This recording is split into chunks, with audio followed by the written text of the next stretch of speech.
안녕하세요. 예술적인 골 감각으로 역사상 가장 많은 킥오프 순간을 만들어낸 스포츠 스타들의 발자취를 찾아 나서는 축구 전문 채널 킥오프입니다. 오늘은 토트넘의 에이스 손흥민 선수에 대해 살펴보겠습니다. 지난 8일 ESPN은 SNS를 통해 올 시즌 현재까지의 성적을 통해 프리미어리그 베스트 11을 선정했는데요. 다만 여기에는 색다른 기준이 하나 있었습니다. 바로 팀당 한 명만 꼽아야 한다는 것인데요. 하지만 손흥민의 올 시즌 활약을 볼 때 베스트 11에 뽑히기에 전혀 무리가 없었습니다. 현재 리그 16경기에서 12골을 넣으며 득점왕이 가시권에 들어온 상황이며 대회 성적까지 더하면 25경기 16골 8도움을 기록 중이기 때문이죠. 지난 2일 새해가 밝음과 동시에 손흥민은 리즈 유나이티드를 상대로 한 프리미어리그 17라운드의 선발 출전에 전반 43분 해리 케인의 도움을 받아 골을 기록했습니다. 해당 골은 2015년 8월에 손흥민이 토트넘의 유니폼을 입은 이후 253경기 만에 달성한 100호 골이었는데요. 그동안 손흥민은 리그 65골, FA컵 12골, 챔피언스리그 14골을 넣어 통산 100골을 채웠습니다. 이로써 손흥민은 올 시즌 EPL에서 12골 5도움을 기록해 득점 랭킹 2위에 올랐습니다. 한편 주제 모리뉴 감독은 손흥민이 누구와는 달리 PK 없이 100호 골을 기록했다며 그래서 그가 더 대단하다는 입장을 표명한 바 있습니다. 실제 손흥민이 토트넘 커리어를 통틀어 페널티킥을 찬 건 단 2번에 불과했으며 다득점을 기록한 선수가 손흥민처럼 페널티킥 득점이 없는 경우는 찾아보기 힘들죠. 이 밖에도 손흥민은 지난 브렌트포드전에서 유럽 통산 150골을 성공시키며 토트넘의 카라바오컵 결승 진출을 이끌었는데요. 당일 토트넘은 전반 12분 만에 레길론이 왼쪽 측면에서 올린 크로스를 시스코가 헤더골로 성공시키며 앞서 나갔습니다. 이후 브렌트포드의 반격이 거셌지만 후반 25분 역습 상황에서 케인과 은돔벨레의 발이 거친 패스가 손흥민에게 전달되자 그는 엄청난 스프린트로 공간을 파고들며 상대 수비수들의 추격을 따돌렸죠. 이후 침착하게 골키퍼를 제치는 슛으로 천금 같은 추가 득점을 만들어냅니다.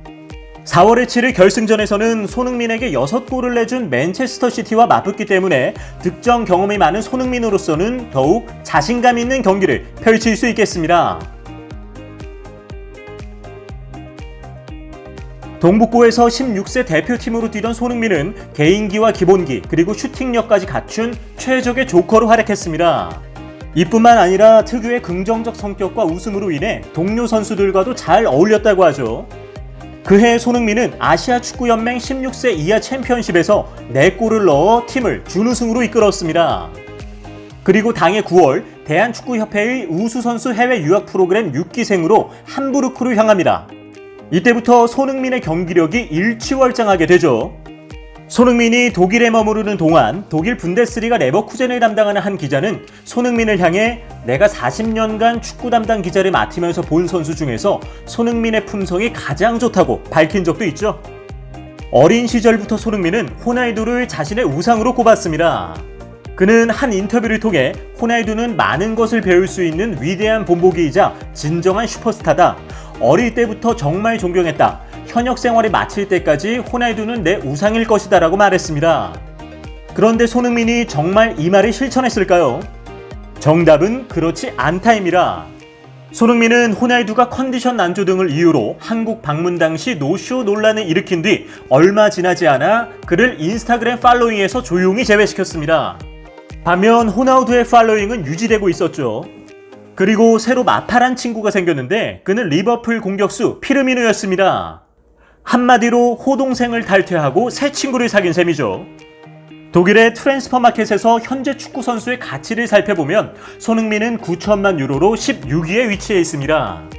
이보다 더 놀라운 사실은 축구의 신으로 불리는 메시가 8천만 유로로 24위까지 폭락했고 불과 몇 년 전까지만 해도 라리가에서 메시와 쌍벽을 이루던 호날두는 6천만 유로로 64위에 머물렀습니다.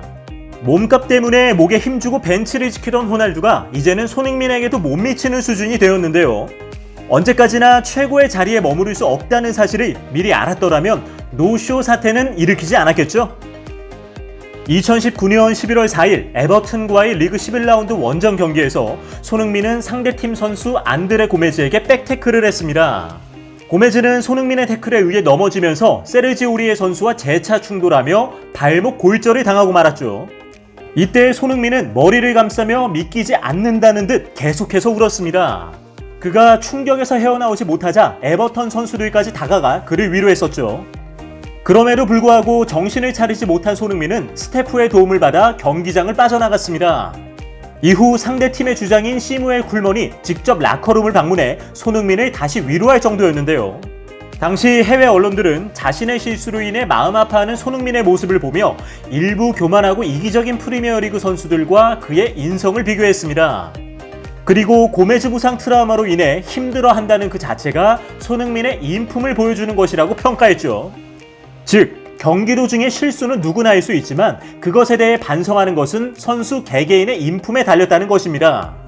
한편 호날두의 경우 경기 도중 퇴근을 해 동료들로부터 사과 요구를 받은 적도 있었죠. 조제 모리뉴 토트넘 감독은 카라바오컵 결승 진출을 이끈 손흥민의 인성에 대해 다음과 같이 아낌없는 찬사를 보냈습니다. 손흥민은 특별한 사람이다. 손흥민이 인터뷰에서 항상 팀을 우선시하는 발언을 하는 것은 그 선수의 겸손이다. 그게 손흥민이다. 그렇지 않은 선수도 있는데 손흥민에겐 팀이 우선이다. 우리는 선수들의 그런 점에 많이 기댄다. 그리고 손흥민의 경기력에 대해서도 다음과 같이 언급했죠. 오늘 그에게 단 2번의 기회가 있었다.